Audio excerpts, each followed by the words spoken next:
to out of sight in seconds. That this was about the most important evidence of something unusual happening in this area that they've ever had.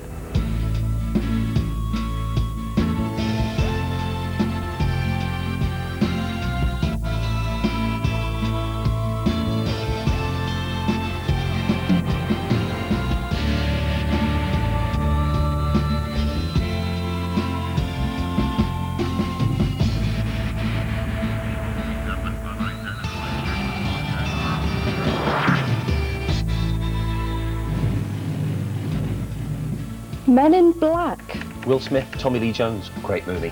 About a secret government agency whose operatives tamper with UFO witnesses and cover up evidence of landings and close encounters. I enjoyed it. Very funny.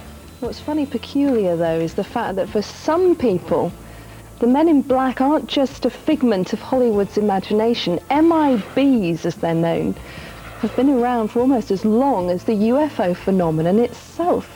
And their role, same as in the movie, only this time, it's not a comedy. I've interviewed many people who, after an impressive UFO sighting, or when it's reached the press, have been visited by usually one person from the Ministry of Defence. I'm intrigued by some of these stories about the so-called Men in Black, and I think we're dealing with a number of different things.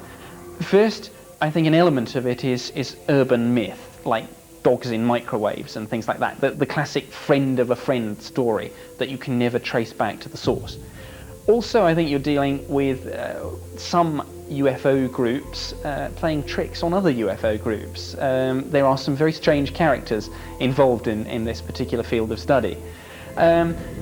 Also, I think we're dealing with some fantasy-prone personalities, the sorts of people who like to, for example, dress up as police officers. I mean, every year you hear of cases like that coming to court. Is it so difficult to imagine that people would like to dress up and disguise themselves as secret agents? Usually very, very polite. They take very detailed statements. They come bearing printed forms with them. As far as I'm concerned, the Men in Black are real, but I don't think that they're aliens in disguise, and I don't think that they are some kind of a secret agency out to silence witnesses. Some of these people who claim that the Men in Black are government agents seem to base their theories on nothing more than that's what the person said at the time. I've talked to at least a dozen people in the northwest of England who've been visited by these Men in Black. They are genuinely telling the truth. They are describing real events that have happened to them. 1957, the Lancashire town of Wardle, not far from Rochdale. An ordinary sort of town, lived in by ordinary people who were about to witness an extraordinary event. I had somebody phone me up and said that there'd been some strange sighting of something or other at Wardle. So I went up to Wardle to see what it was all about and found some people who'd seen this illuminated sphere which had hovered outside the house. The first thought was a flying saucer. So I decided to try and find out just what it was they'd seen. So we carried on. People were writing in letters about what they thought it was, and these people were still adamant they'd seen something very unusual. Alan believed he was chasing a big story. It would run and run. He filed his copy and the paper went to press. And as soon as that appeared, I was told that we had visitors at the office. And I thought, hello, we've got little green men in spacesuits have come for me. But there were two tall men in pinstripe suits with bowler hats and rolled umbrellas.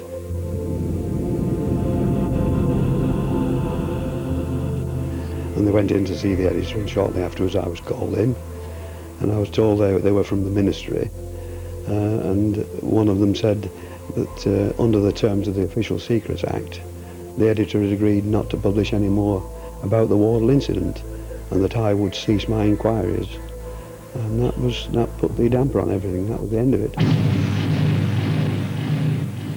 May 1975, a young pilot, Carlos de los Santos Montiel, was flying a light aircraft towards Mexico City International Airport when he was buzzed by 3 smallish UFOs. I think they were no more than about 8 or 9 feet in diameter. 2 parked themselves above each wing, and 1 shot underneath the aircraft. He was very frightened, and at one stage he could not lower his undercarriage. Emergency was declared, the runways were closed down. Fortunately, he made a safe landing. The craft by this time had shot off at fantastic speed. They were tracked on radar. He was very frightened, disturbed by this incident. He was invited to go on television. On his way to the television studio, 2 cars pushed his car off the road. 4 men came towards him. He said they were dressed in black, typical men in black.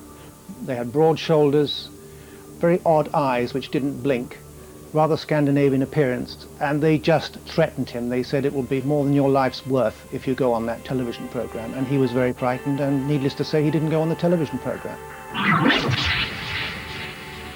In 1964, a family day out. Dad takes a snap of his daughter, but when the photos returned from the chemists, there had been some unexpected developments. Of course, when I walked in to collect my photographs, the manageress tackled me immediately and she said, "Oh, Jim, you've wasted a marvellous photograph here. There's a lovely photograph of Elizabeth, but who's the big man standing behind her?" Well, I was absolutely flabbergasted. I said, "We never saw any big man. We never saw anybody all afternoon." The local newspaper, the Cumberland News, these were the people who started all the bother. Once the public got hold of it, and of course it was front page. The 2 men that arrived dressed in black were really smart, there was no doubt about it. They were like the London businessman going to work with his black suit and rolled up umbrella, and of course I noticed they did have bowler hats.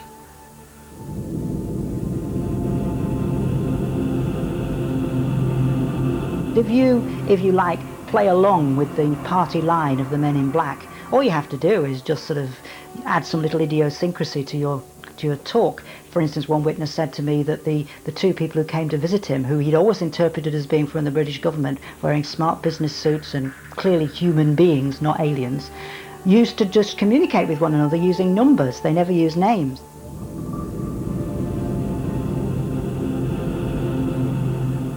And of course, the next thing was to question them and say, had they any identity? And the immediate reply was, "Well, you're not supposed to know our identity. We go by numbers. We belong to the ministry." Well, I was told they were men from the ministry.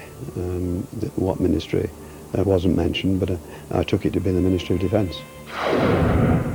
With the Rochdale Observer case, for example, I think you have a classic case of someone who allowed themselves to become over-impressed with somebody turning up in a smart suit and flashing what they said was an official ID.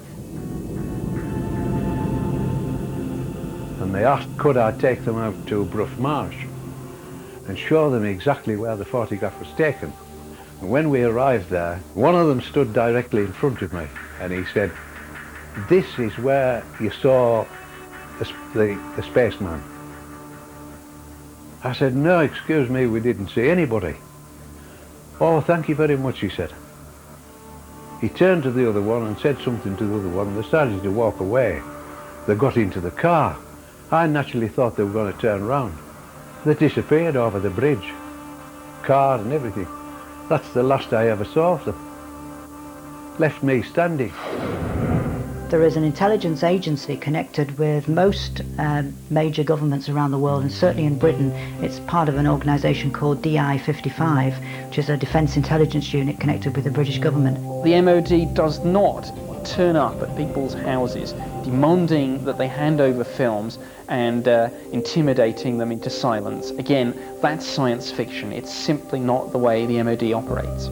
The black side of the government spent £11 million in UFO research in 1978 alone, and that came from a very good source indeed.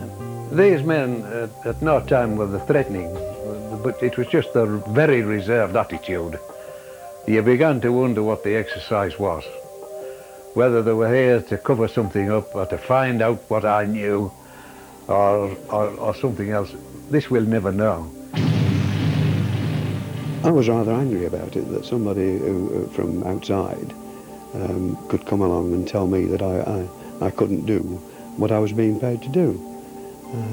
I thought this was worth further investigation, but my hands were tied. The editor had agreed not to publish anything, so I just had to let it lie. A case more than 40 years old, and still all those unanswered questions. We're getting used to those. They were white in colour, grey, white